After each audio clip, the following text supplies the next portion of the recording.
Hello everybody, welcome to Storytime Fun. And today I shall be reading to you Mr. Topsy Turvy from Mr. Man and Little Miss. And that will be the first series of books that I shall read to you. And these books are by Roger Hargreaves. I like them because they're simple but funny.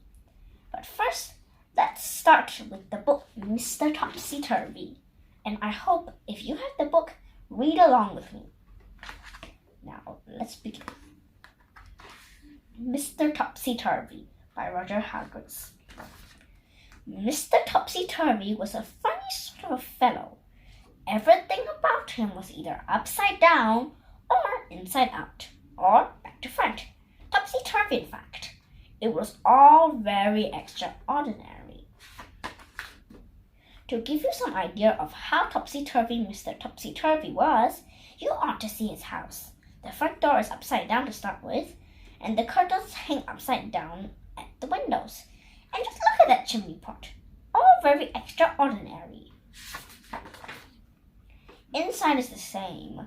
Just look at the clock standing on Mr. Topsy's mantelpiece.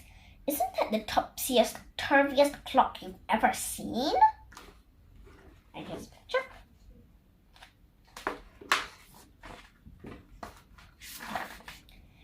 And just look at the way Mr. Topsy Turvy reads a book. Not only does he read it upside down, but he starts to read it at the back page. And just look where Mr. Topsy Turvy puts the stamp when he sends a letter to somebody. Have you ever seen something like it? Now, this story is all about the time Mr. Topsy Turvy came to town where you and I live.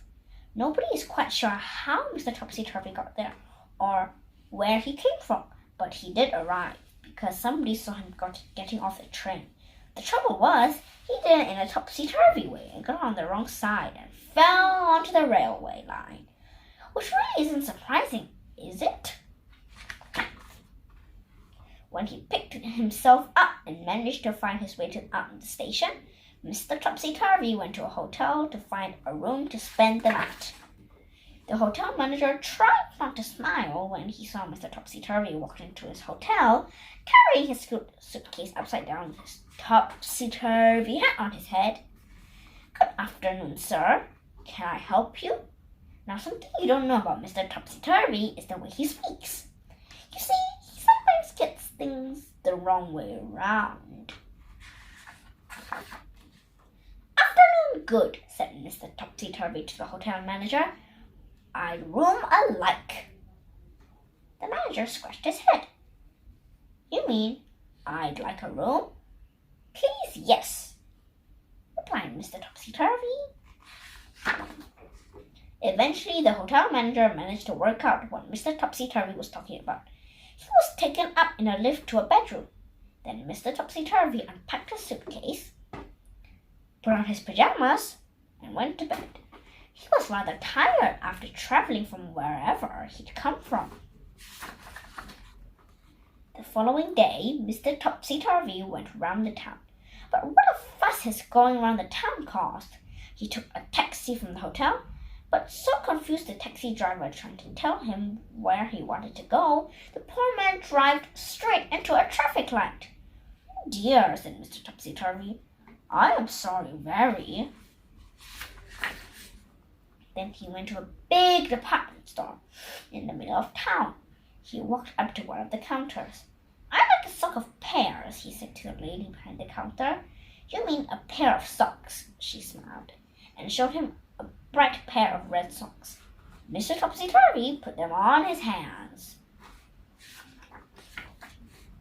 Then he tried to leave, but being Mr. Topsy Turvy, he tried to walk down the up escalator, and all the people who were going the up escalator fell over themselves. It was a topsy-turvy jumble. Terrible, I mean.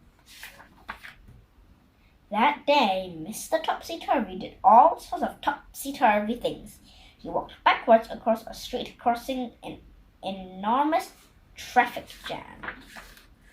He went to a library and put the all the books upside down on the shelves and made everybody extremely cross.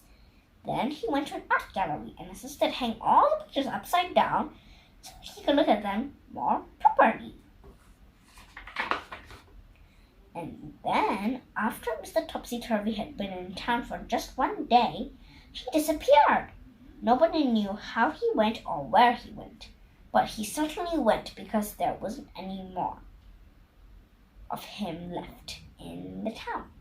The whole town breathed a sigh of relief, but that is what the town discovered. Even though Mr. Topsy Turvy had left, that everything was still topsy-turvy. Read all it about, shouted the newspaper sellers. Instead of shouting, read all about it. News is the here, said the television reads newspaper. Instead of saying, here is the news. Morning good, people started to say to each other when they met. Do you how? Instead of saying, how do you do? Everybody was talking topsy-turvy. Can you think of something topsy-turvy to say? Go on, try it. And thank you for listening to this book with me. And if you want to hear more stories at Storytime Fun, please tune in and stay. I will show you a next video soon.